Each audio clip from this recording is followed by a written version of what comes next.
This is the Men Refined podcast.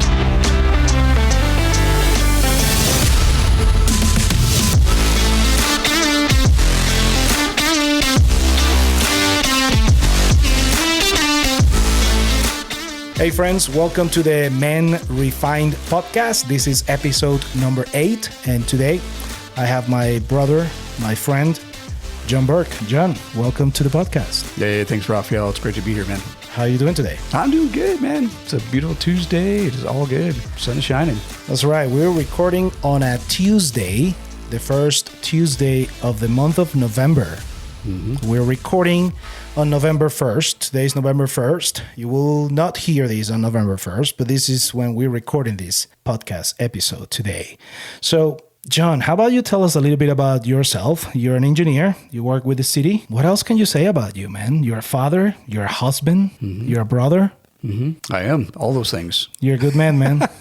And some of them I do well, some I don't do as well. But yes, that's exactly it. So yeah, no, John Burke, and grew up right here in Colorado for the most part, and engineer by trade. And, I would say every now and then I do have a personality, so I actually can do these little podcasts and things like that. But yeah, it's all good, man. Let me do this. I want to start off by the first time I met you.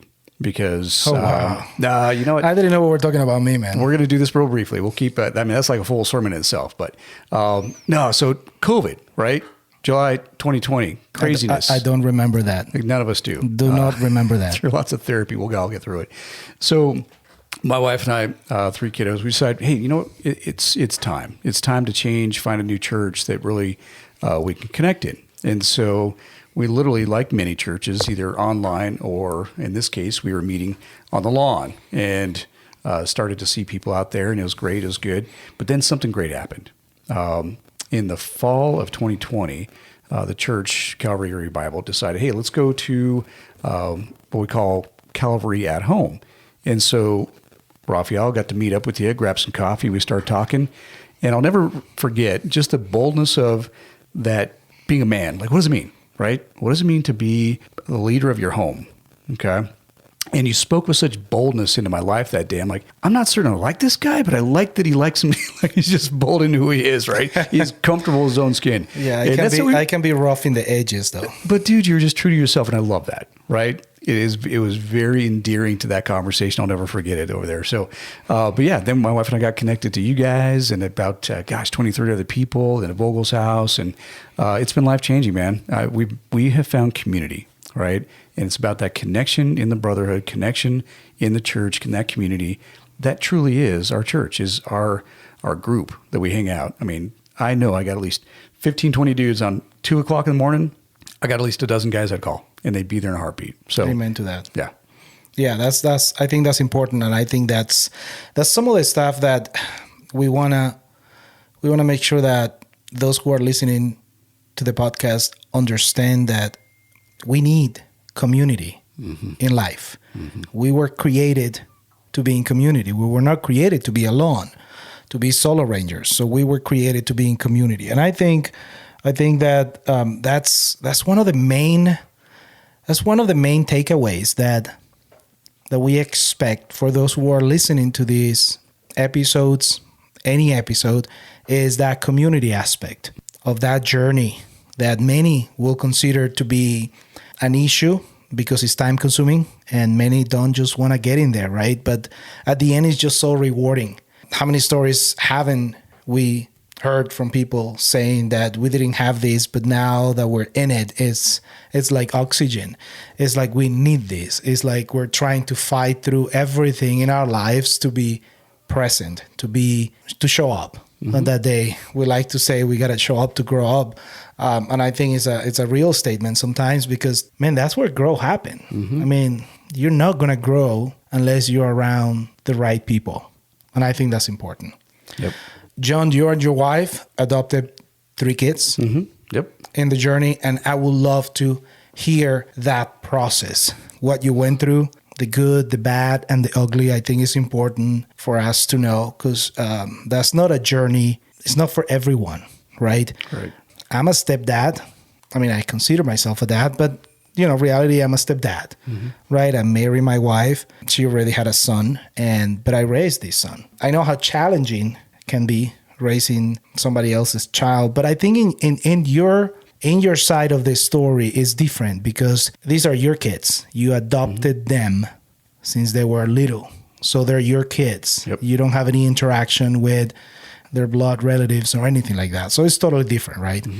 I want to go to the scriptures. I want to read a couple of verses from the book of Ephesians. This is Paul talking. And then we'll jump into this conversation, and definitely we're going to hear more from you and less from me. I want to start in verse 3 in the book of Ephesians. It says, "Blessed be the God and Father of our Lord Jesus Christ, who has blessed us in Christ with every spiritual blessing in the heavenly places, even as he chose us in him before the foundation of the world, that we should be holy and blameless before him in love. He predestined us for adoption to himself as sons through Jesus Christ, according to the purpose of his will, to the praise of his glorious grace with which he has blessed us in the beloved. In him we have redemption through his blood, the forgiveness of our trespasses, according to the riches of his grace, which he lavished upon us in all wisdom and insight, making known to us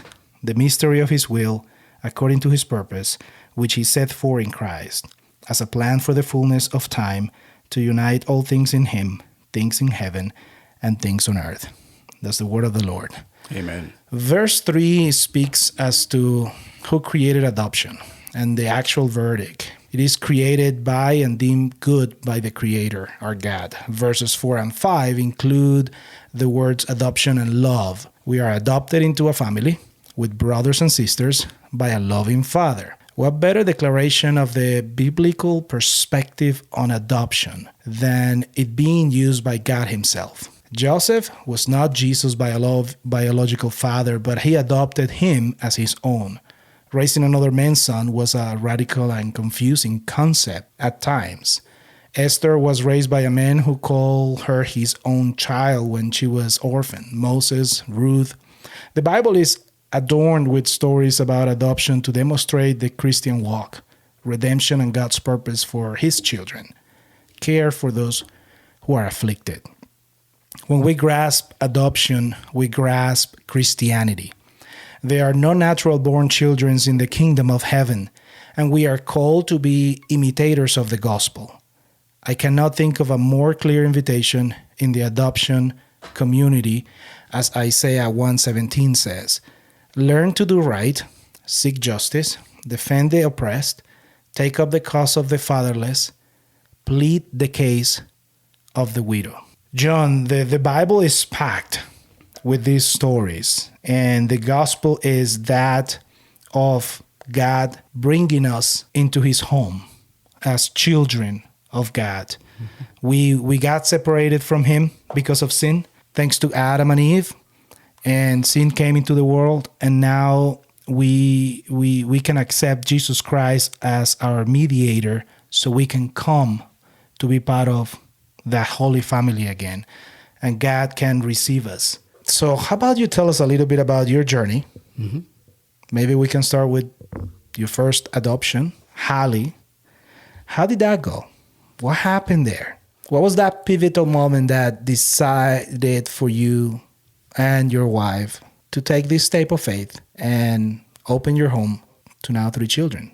Yeah, no, happy to share, man. So if you don't mind, let me back up a little bit in the story. So yeah, we've adopted 3 kiddos, but there was a journey leading up to that first and final adoption as well. First thing I'll say is this: adoption is a choice, not an accident, right?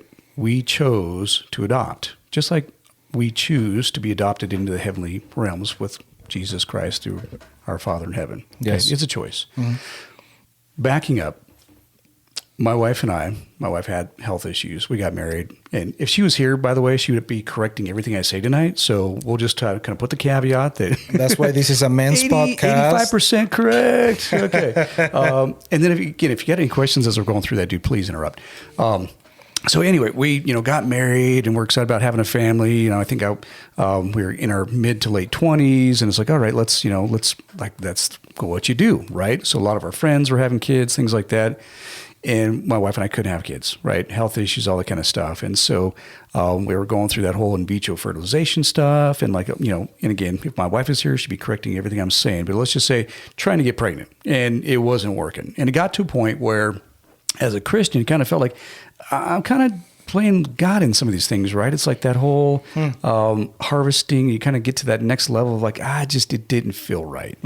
And so pretty quickly, after months, and again, any of the dudes listening to this whose wife has gone through this stuff, it is an absolute emotional roller coaster, right? I mean, there's all these hormones and things are out of balance. It's an absolute mess. And so being patient in that journey as a husband is critical, right? Just kind of, in some case, watching the circus, but being part of that conversation, like the goal was to have a family, right? And you stay focused on the goal. Yeah. And so we were at church one morning, and all of a sudden this couple that we knew, they were friends of ours, they show up and they had this baby. And we're like, I'm not the sharpest dude, but I might have noticed something over the past 9 months, right? Like, how did that happen? Oh, that's a surprise. Exactly. And where did that came from? And my wife's radar is like on a high alert for any baby. Like, oh my God, like let's go talk to this couple. And so we go start talking to them. And she's like, okay, I want to know where did that came from because I want one. Exactly. I need one. Where'd you get that? Okay, they're on sale. So anyway, we're talking about babies, guys. We're talking about babies. We come to find out they had adopted through foster care. Now, I had a good friend who was going through the private agencies or international adoptions and things like that. And we always knew that, you can get infants if it's a private agency, sometimes international, they're 2, 3, 4 years old. We didn't know that you could actually adopt an infant through foster care because, again, here in Colorado, you look at, Wednesday's Child, all these kind of programs, these kids are typically older, right? Sometimes 8, 10 years old, and we really wanted a baby. And so when we, met this couple, we were talking to them and found out, oh my gosh, they actually had a newborn. Wow. So tell us more. And so my wife was tenacious, right? She's calling every Department of Human Services in Colorado, trying to find out what agencies were good, which ones are better than others. And so we ended up with Adams County. They had a great reputation through the foster care program. And so we jumped in and we started doing some training. And so in order to adopt, we had to become certified foster parents. Okay, so that was kind of step one of that journey. And it was about a 6-month program that we had to dive into. And it was literally, I will just tell you this, if you are ever wanting to be in a situation where they want to scare you out of a program, right? This was it. Like they tell you all the most horrible things that can possibly go wrong. So they don't make it easy. No, is that what you're saying? They want to make sure that you're willing to go through the trials and tribulations. Okay. Right? Full disclosure. Okay. Okay. Is that a full governmental office? Like, is this government, Oh, or yeah. are there any other organizations that are part of the process? Oh, this is all the county. All local government certified through the state. Okay. And we're talking about the state of Colorado, right? Yep, exactly. Okay. So we go through the whole program, and literally there were days, because we do these trainings, evening programs, we would leave and one of us would be like, that's it. There's no way I can't do that, right? I cannot deal with that particular situation, be it, kids who are literally in vitro and addicted to drugs, right?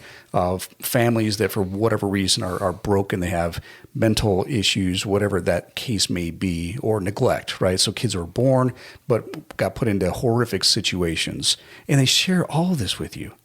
And you're like, oh man, like, can I handle that as a father, as a husband, to raise a kid that may have issues, right? And so you go through the program, and at the end of it, you're like, okay, I guess we're ready. Let's see what happens. And I got to tell you a story. So we had been certified, and we're literally on a wait list for a baby, okay? You are certified for? Foster care. Foster care, okay. And we're literally on a list, and okay, this may sound weird, so forgive me, but you literally can tell the county, okay, I want a male Caucasian little boy, blue eyes, blonde hair. Is that right? No joke. It was the weirdest thing. No or you way. just say whatever you got. Really? Oh, because there are some people like, yeah, we really just want a girl, or we're going to land on a boy, or we want one that looks like us. Maybe they're Hispanic, or they're maybe African American, whatever, right? So you can literally say, I'm only going to wait for that one specific child. For us, wow. My wife had health issues, and so he said, look, we just we don't want to take a child that is in health needs, right? Because there were kids, again, who maybe, cleft lip, missing limbs, Yeah, I understand. or other things, right? You were already running with a lot of health issues in your family.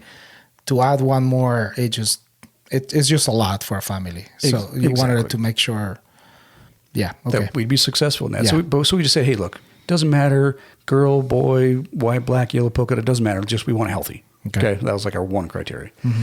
So a few weeks go by, and literally, Rafael, and again, if Julie were here, she'd tell you this story. I woke up in the middle of the night, and I literally lean over to her, Julie, and I say, we're going to get a little boy. And then I fell asleep. And she's like, what? What are you talking about? And she let me sleep. Now she couldn't sleep through the night because you just woke her up. She's wide awake, right? Of course. Why would you do that? My alarm goes off.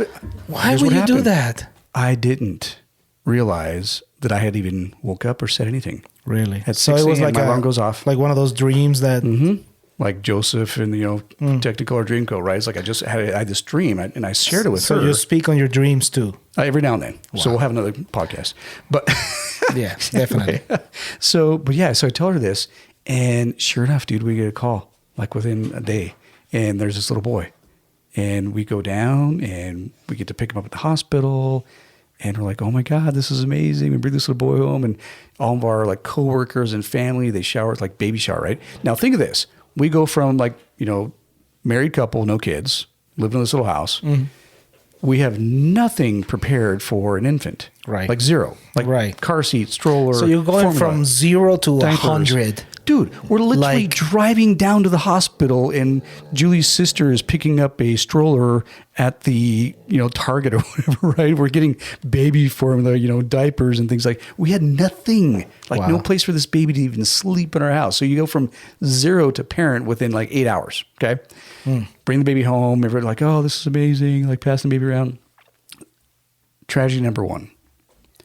13 days later, he goes back to biological mom. Oh, turned out that and I don't think this is necessarily super confidential here, but biological mom and biological dad were actually from two separate husband or kind of parents, right?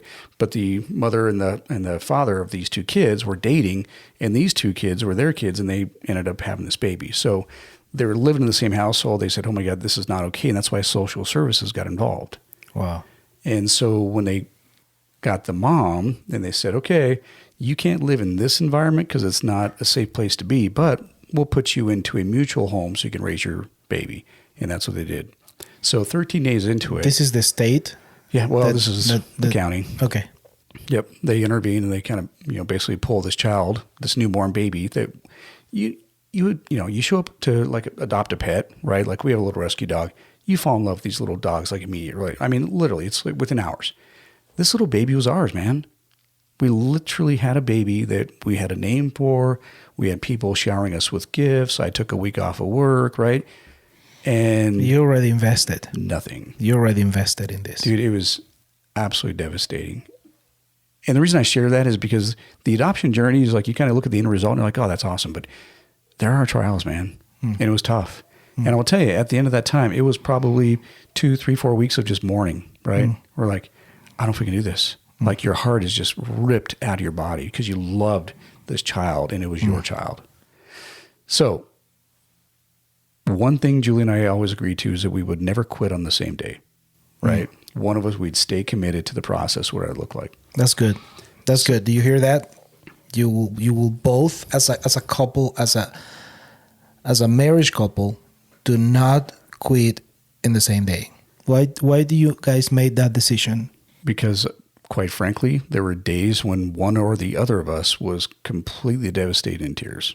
Like, I just can't do this. I can't get up, can't move on, we're done, right? And it always took the other to say, it's going to be okay, stay the course, right? Stay consistent, stay in the word, stay focused on the goal. That's good, John. So about, can't remember what it was, maybe 2, 3, 4, or 5 weeks later, something like that. It's Sunday afternoon. In fact, it was right after Valentine's Day in 2003. And we'd actually gone, Julie and I had gone to this church dinner thing for Valentine's. Had a great time. It was one of the first times we actually sat and laughed, right? After grieving. Yeah. Wonderful night. Had a great time. The next day, Julie's family starts calling up and says, hey, I see that there's a newborn baby was left at this fire station in Westminster. Do you guys think you can get this? Who do you say it started calling? Julie's, I think it was her mom or her sister, one of them, saw it on the news. How did they? Oh, they saw it on the news. Yeah, so the news on like Sunday morning said, "Oh my gosh, been this baby that has been left at this fire station number 2 in Westminster." Okay. A little bit of background. In Colorado and across every state in the U.S., there's something called a safe haven law. Okay, safe haven laws, which basically allows for any newborn baby, in every state's a little bit different. Colorado, it's less than 72 hours old, can be relinquished at a fire station, police station, hospital, and no questions asked, no files charged against the biological parents. Okay. Because this was a point in time in 2003 where there were babies being thrown in dumpsters and they would prosecute the mothers. I mean, typically 16, 17-year-old girls that were having these babies, and it was just bad situation that got worse because then the biological mother was being charged with murder as a child. Right. Okay. So the law gets passed, I think in 2001. And so our oldest daughter now, Hallie is her name. She was the very first baby relinquished under that law in 2003 at Fire Station 2 in Colorado. Wow. Adopted and famous. Amazing. She's incredible. Yeah. She is. Yep. She's a beautiful young lady. She's so smart. So we literally were waiting. Like, I don't know if they're going to call us, because there's a lot of people on the list probably. Sure enough, Monday morning, I think Julie actually called them. Okay, we saw this baby. Is it available? And sure enough, she was. So we ran down that night to the hospital. I think she was a couple of days old by that point in time, and we were able to bring her home. And that's her name is Hallie, but is because we called her our Hallelujah baby. So Hallie for short. And she's amazing. So 19 years old now, and just an incredible story. Now she's an advocate. She goes out and actually gives interviews for safe haven laws. Got a law passed here in Colorado a couple of years ago for that kind of requires all the high schools to teach about the safe haven law during the health education in the high school classes. So that was unanimously passed by both the House and Senate, and the governor signed into law. And so it's, just incredible. That's amazing. That is amazing. Where was God on all this? Oh, every step of the way. How was your faith at the beginning of this journey? Because like you say, it's like a roller coaster sometimes, your emotions, our wives and her emotions, right?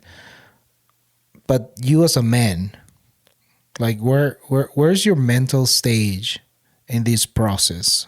Where's your heart? How is your heart and your mental stage in this process with your first and then second, which is Hallie? A couple things. As a man, always wanting to have, like, your kids, you think about, okay, what are they going to look like? Are they going to have your DNA, right? I'll say this. Sometimes Julie and I are asked, hey, could you go talk to this couple? Like, they're thinking about adopting, but there's this kind of weird stigma around adopting, right?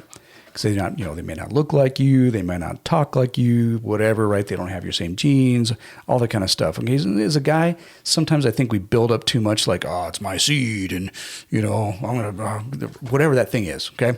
And I literally had to talk, like, dude, so what is your goal?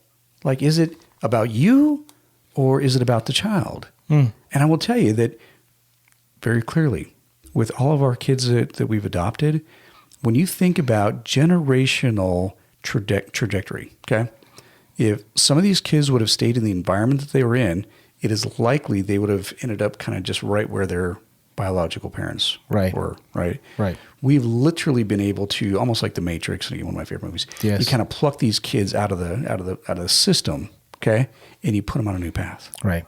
Now, I'm not saying we're altruistic because we're totally like about ourselves. Like, we just wanted a family. Yeah. we wanted to open up, Christmas presents on, Christmas morning and see the joy on their faces, right? It's all about that legacy and providing for and serving and giving our lives into these little kiddos. And so, throughout that whole process, it was refining my heart. It was understanding this child that has been given to us to care for. And one thing I did mention, through the adoption process in Colorado and I think many states, these kiddos have to be placed with you for at least 6 months in your care and custody before you can adopt them. So there's this time frame where you're like, what if somebody shows up and says, oh, wait, that's my child, or comes back into the program? How many months? 6 months. So you're basically, once you get placed, you're almost at risk for 6 months before you can legally adopt them. Wow. So, and again, the reason I bring that up, I want to talk about our next two adoptions, if that's okay. Of course. So Hallie's great. She's about, a year and a half years old, almost 2 years old. And my wife and I are like, okay, we're ready, got some space, ready to adopt the second one. And we ended up, this is where, again, Julie would help me out. We ended up getting this little boy, Alexander is his name. And that process literally took 18 months before we were able to adopt him, because his biological mom was actually in foster care when she had him at 16.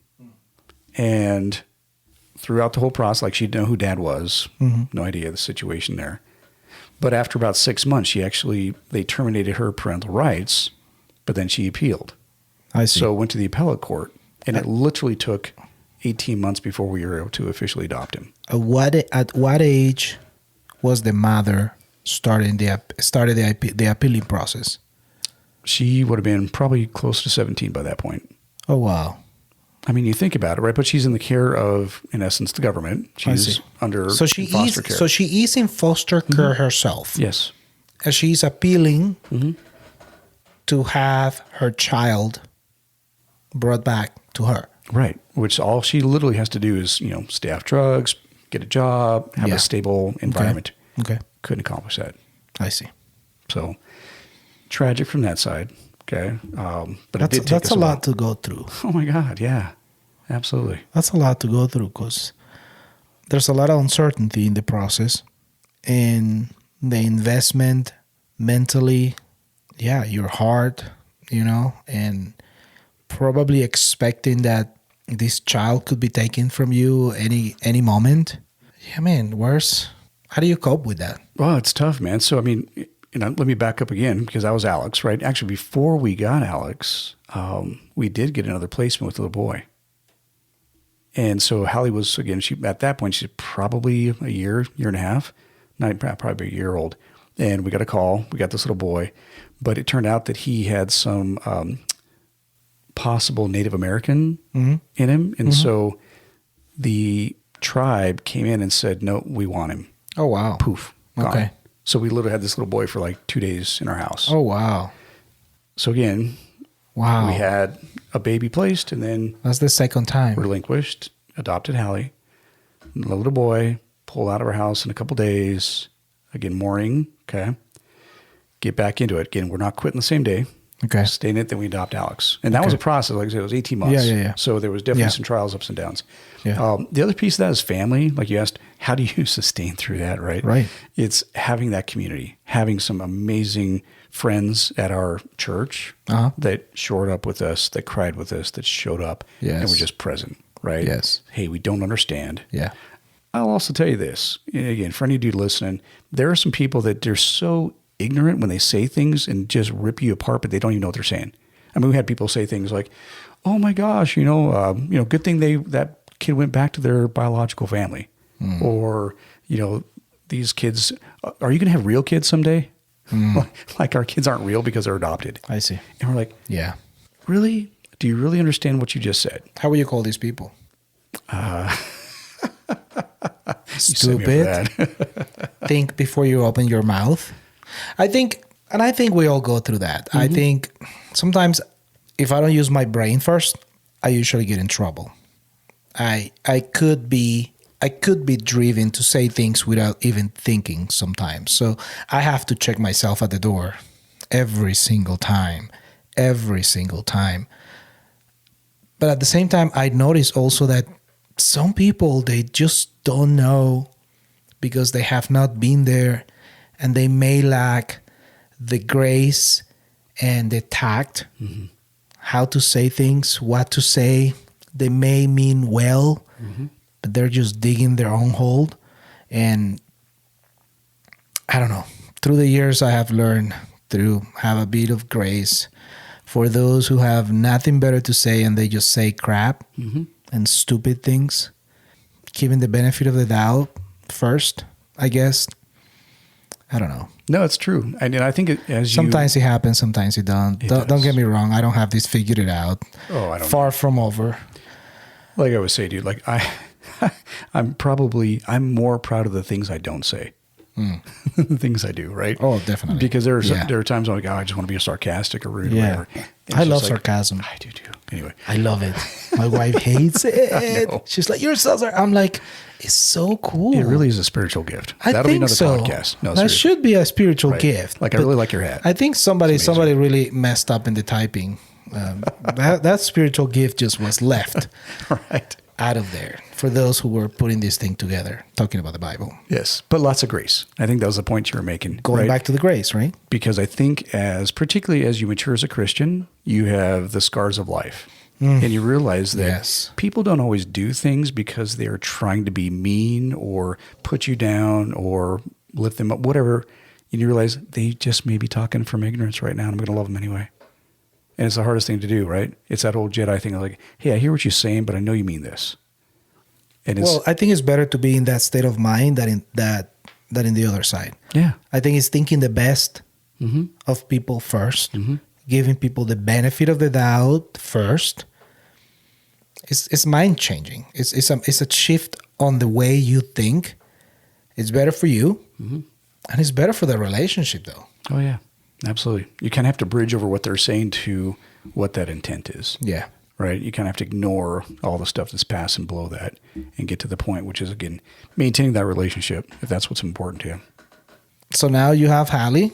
Got Hallie, have Alex. I have Alex. 2 placements that didn't stay permanent. Now I'm going to get to one of the hardest ones. So after Alex, again, he was 2 years old at this point in time. And again, my wife and I were like, Alex was? Oh, yeah. Alex was 2. Hallie was 4. And Julie and I were like, okay, I think we're ready to jump back in and into the adoption process and see what God has for us, right? And there were some other kind of health struggles kind of going and brewing at the same time. But anyway, so we get this little girl. And because we had just kind of been through some tough, we're like, okay, let's make sure this one's right. So we ask a few questions, things like that. Well, we bring her home, and she's a cute little girl, little baby. Again, she was just a couple days old when we got her. And we ended up bringing her to home. And for my youngest 2, right, Hallie and Alex, this was their little sister. And she was in our house. And just like the other placements, particularly with Alex, we did visitation with her biological, I think in that case, her biological mom or dad, and had to go have her do visits at the county, once a week, things like that, which is part of the process. And this couple that had this little baby, they, literally, they weren't married, cocaine addictions, things like that, no stable income. They were just, again, in a really tough situation, but they wanted to keep this child. Oh. Now, legally, the courts always have 2 paths. One is reunification with their biological family. One is adoption. Okay. And they literally, on the docket, they always have those 2 options on the table. And typically there's a kind of a parenting program for the biological parents that they got to do kind of the minimums, right? Which is don't show up high on drugs. Right. You can't have a hot test. Otherwise, that's just minimum. That's a basic, right? Wow. You got to provide at least some sort of stable income, and have some sort of a safe environment for the child to live in. Okay. That's it. Like nothing else really matters from the court's perspective. It's pretty black and white. So we go through the process. Sure enough, hot test after hot test for the biological father. It's just a mess. Like we're thinking, okay, looks like we're gonna be able to adopt this little baby. Well, 6 months goes by, and judge hasn't really made the decision yet. Okay, well, continue. Continues another month, 7 months, 8 months, 9 months. Sure enough, Rafael, right before month 12, which they kind of have their internal deadlines. They like to have a permanent placement for these newborns within a year. Okay. Right, which is good for the child. Okay. Because that provides a stability for the child, and it gives that a space for those who are trying to adopt this child to make sure that they're solid. Right. It's a good fit. I mean, we're having visits from the county. They're inspecting our house. Like you have to maintain like this open, transparent, clean life. Yeah. They want to make sure you're a solid option for that. Exactly. So sure enough, right before month 12, they pull the baby and she goes back to biological parents. And we have nothing more to say. Right up to a year. So we literally had this little girl in our home. And importantly, Hallie and Alex had a little sister in our home for an entire year. Wow. And I will tell you, I've been through a lot of junk, but that following year was one of the darkest times in our lives. Julie and I knew what we signed up for as far as the risks associated with adopting. Hallie and Alex had no idea. You know what I mean? Like, they didn't know. They just knew my little sister was here one day. Wow. And in simple terms, it was a death in the family. Wow. Like, their little sister was no more. And I'll never forget when we were talking to him, and I literally had to tell both Hallie and Alex, you're not going anywhere. We've adopted you. No one can take you away. So at this point, there's something bubbling in them too. There's some sort of fear of the probably unknown. If that happened to her, that most likely is going to happen to me. Yeah. How do you process that? Where is your head as a spiritual leader of your family? How do you help your kids, Hallie and Alex now, that they are under your care, to cope with the loss, quote unquote, their sister for a year? How do you do this? I don't know how anybody does it. I truly don't. I mean, and anybody who's been through grief, you know what I'll say next is you don't want to feel anything. Joy, you don't want to laugh, you don't want to cry. It's like you're numb, like a part of you's been severed, right?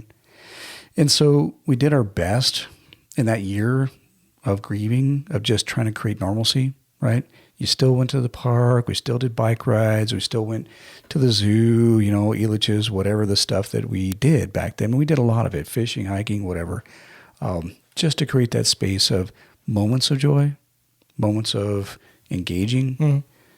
Throughout it all, Julie and I were very focused on telling them, God loves you. We love you. You're never going away, right? Just affirming the fact that they were always and forever going to be a part of our family.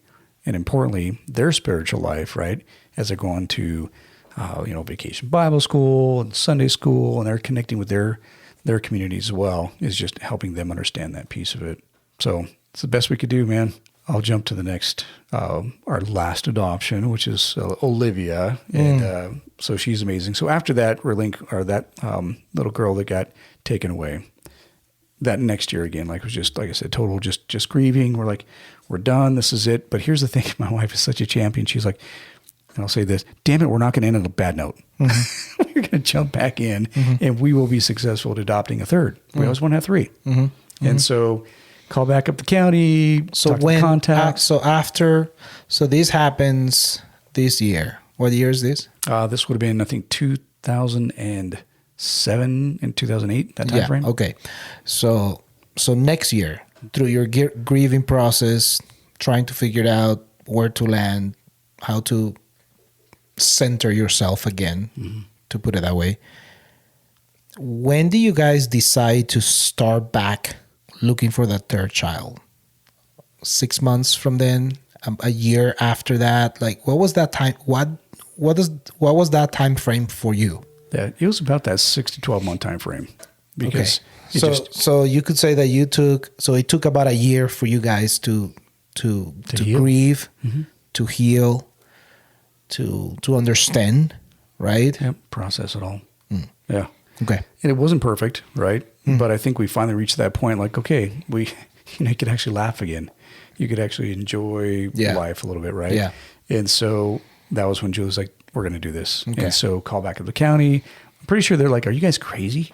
Right. Are you going to do this again? And we're like, yeah, let's do this. You guys don't give up. Now, granted, we got the scars. We got some wisdom that goes with that. Okay. Right. And so with Olivia, we said, okay, we had a list of the questions to ask. Okay, where's mom? Where's dad? What's going on? What's the situation? What's the history? Blah, blah, right? You just... So at this point, you're a professional. Oh, dude, we could coach people on. Yeah, at this point, you're a professional adopter.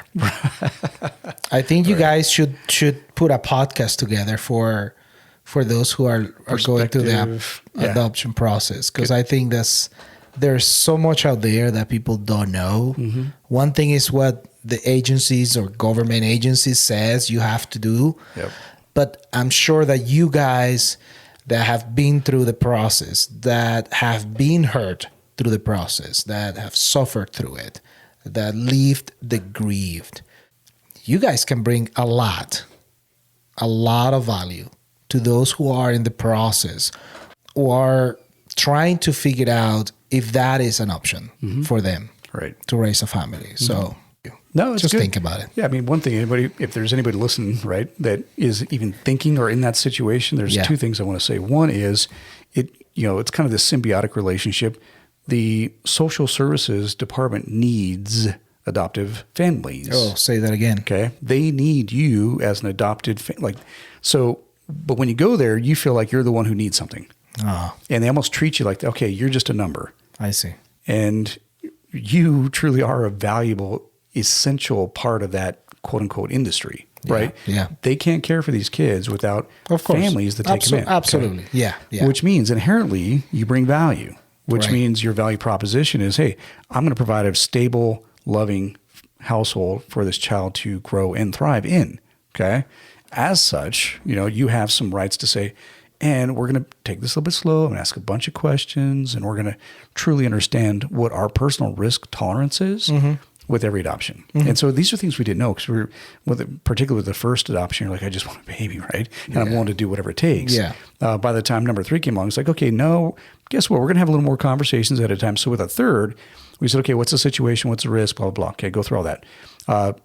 We ended up saying, okay, so biological dad was already caring for a 1-year-old. And then the biological mother had like 6 kids that she didn't have custody of any of them. Okay, so she was kind of out of the picture. But dad was like, maybe there's a potential there, right? So we said, why don't we, instead of us bringing our daughter Olivia home right away, she was in with a foster mom for about 2 months just to get through the first couple court hearings to find out what's going on. Oh, wow. Before we brought her into our house because of where Hallie and Alex were. Like I couldn't put my 2 adopted kids Through that at pain risk again. for more loss. Right. So at that point, did you already had a connection with Olivia? So we got to meet her. Okay. And we're like, okay, so what's the situation? What's going on? Then we got to see her a couple different times. And then ultimately, after 2 months, we brought her home and she stayed with us from that point forward. Wow. Right. So, and again, God bless that lady who was this mom. And she literally has like tattoos of like balloons with all the babies she cared for in this time frame. Wow. Yeah. So a really cool lady, just willing to give life to these, care for these newborns during that time frame. So, yeah. So Olivia, once she came home after, 2 months, about 6 months after that, we were able to legally adopt her, and she's kind of our last. And she rules our house now. By the way, she kind of tells me what I need to be doing. So Yeah, for at sure. 13, man, it's awesome. Yeah, for sure. She's 13 anyways. Yep. That's an amazing story. And I think I'm sure that many will be encouraged by it to hear that side of the adoption process that many of us have no idea. We know what we know because, couples like you and Julie have shared your stories with us. But reality is that many people have no idea, even if they are going through the process or trying to start the process. There's so much. There's so many unknowns there. But, we're about pretty much the end of this episode on time. But I want to hear a bit more about this situation. What have you learned through this, right? As a man, as an adopted dad in this journey. 3 kids now, 3 children. They're pretty much all young men, young ladies.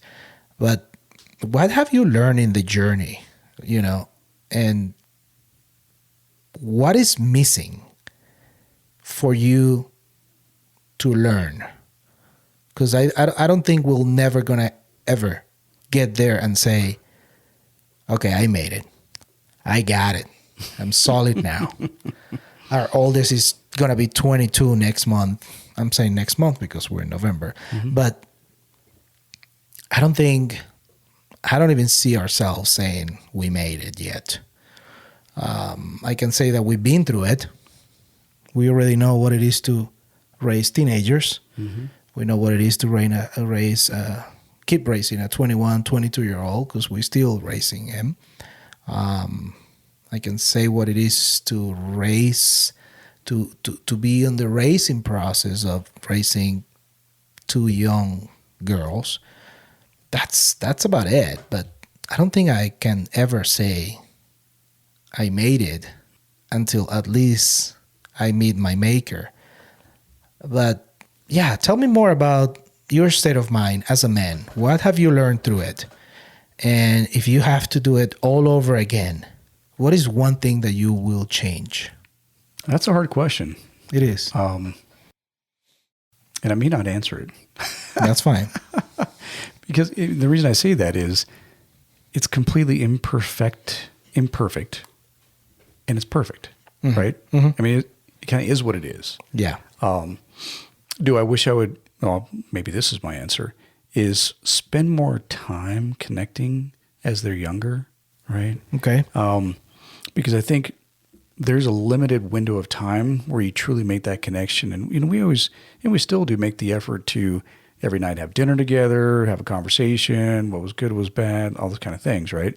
But sometimes, getting caught up in work and doing the busyness of life, that sometimes just not being earlier in their lives, taking that time to say, okay, let me just take the day off. Let's go hang out. Let's go spend some time together doing some fun things, or just, being there. So maybe that's what I would regret. Some of that is just that time spent, that connection. At the same time, we've done a lot of those great things where I don't feel like I've spent inordinate amounts of time away from family, away from my kiddos, because now as they're older, I become more of that coach, right? Mm-hmm. More the kind of the teacher, the confidant and things, right? Mm-hmm. And it's because I have that relationship with my kids. Right. And one of the things that has always been, we instilled to them, number one, we told them very early, like, you're adopted. It's not a surprise. You're not going to wake up at 14 and be like, what? You're not my parents? Right? And freak out, because it's like, did that started very early? Oh yeah. Okay. Because we had talked to people who they found out late in life that they were adopted. I see. That they weren't their biological kid, and all of a sudden they went 180 from the parents, because they're like, oh my God, I can't even trust these people that couldn't tell me the truth about who I am. So it is like the movies. Oh yeah. Okay. Because we've known people that this is, I'm like, oh my God.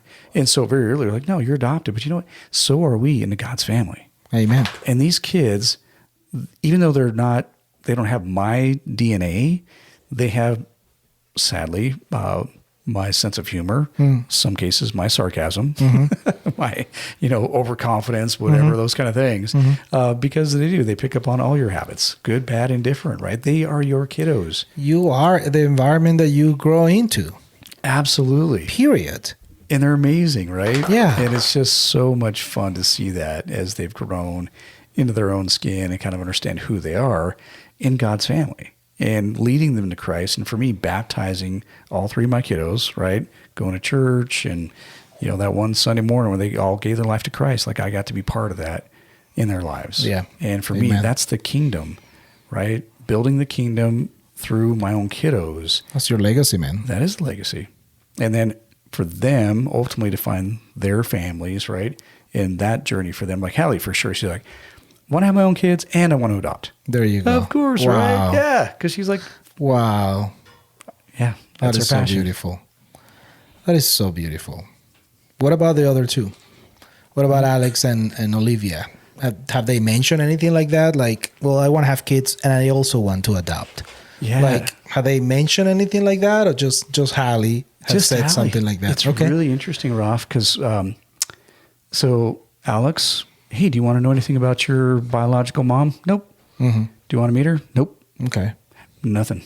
Olivia, same thing. Do you want to know anything about? So is that a possibility?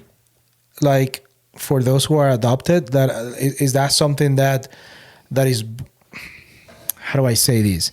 Is this something that you have to do because you adopted them, or this is just something that you're trying to do just to make sure that they're whole as a person? You can have open, as a possibility. Yeah, as you can have something called open adoptions, where you actually have contact with the biological families. Okay. So you can do that. Through foster care, it's typically not a good, healthy situation because of where they're drug coming addiction from. and Okay. abuse and things like that, neglect. Okay.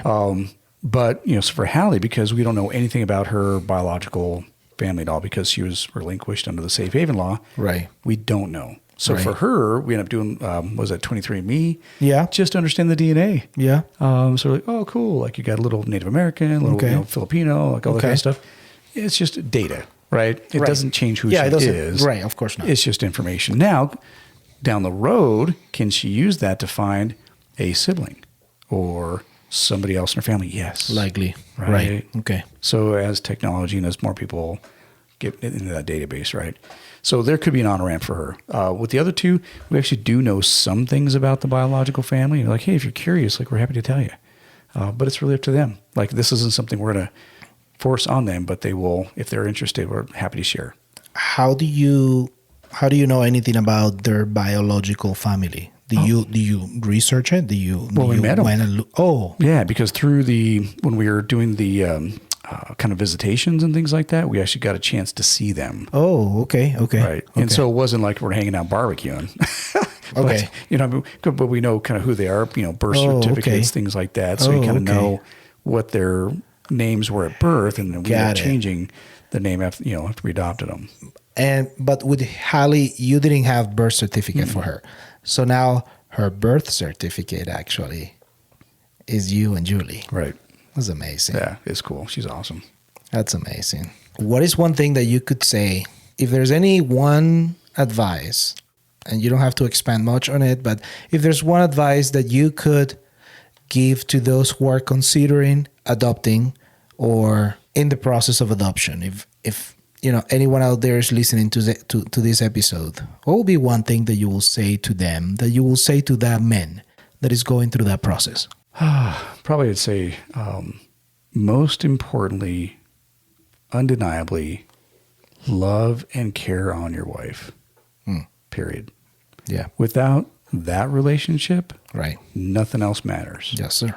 With divorce rates over 50, 60, 70%, whatever it is, Yeah. you want to destroy a family, that's where it begins, is the marriage. Right. So regardless of the adoption, regardless of the trials, the tribulations, whatever you go through, you've got to work on that marriage, period. Okay, John, so you wrote a book. Not you, but your wife, Julie, wrote a book. How about you tell us a little bit about it and where people can find this resource? And I think it could be very beneficial for those who are listening to this episode today. Yeah, hey, appreciate that, Rafael. So, yeah, like I kind of mentioned earlier, we've been through a lot, particularly through all three adoption processes and the three, failed ones as well.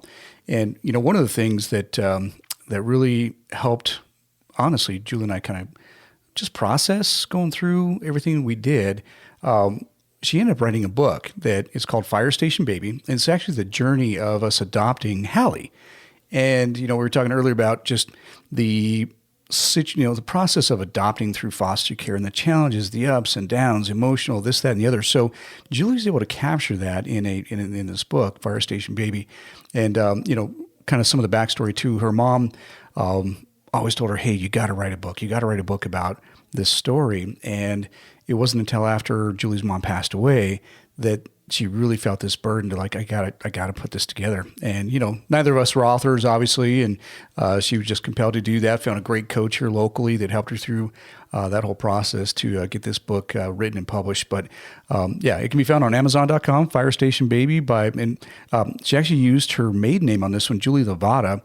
So you can find that. But it's Fire Station Baby, Where Faith Became a Family. And it was a passion project of hers. I added a little bit here and there, but yeah. Ghostwriter? Were you a ghostwriter, or this was just all her? I would offer suggestions, and she would correct them and put them into the book. You know the feeling. So anyway. Can you spell her maiden name for the book for those who are listening? No, Julie Lovato. It's Lavata. Okay. Fire Station Baby. And they can find it in Amazon? Yep, on Amazon.com. All right. Is there a website? If anybody want to get in contact with you guys, if for those who are listening, if this is some sort of, if this brings value for them, is there any way to connect with you guys? Sure. Yeah, there's actually a couple places. So there is the website, www.firestationbaby.com. Okay. So there's that. I also wrote a book. We won't talk about that today, but that's you can find me on johndburke.com. So both those two places, you can find us pretty easily. Perfect. Well, thanks again for joining this episode, John, and we hope to have you back in the studio soon. Hey, appreciate it, Rafael. Thanks again, sir. It's an honor.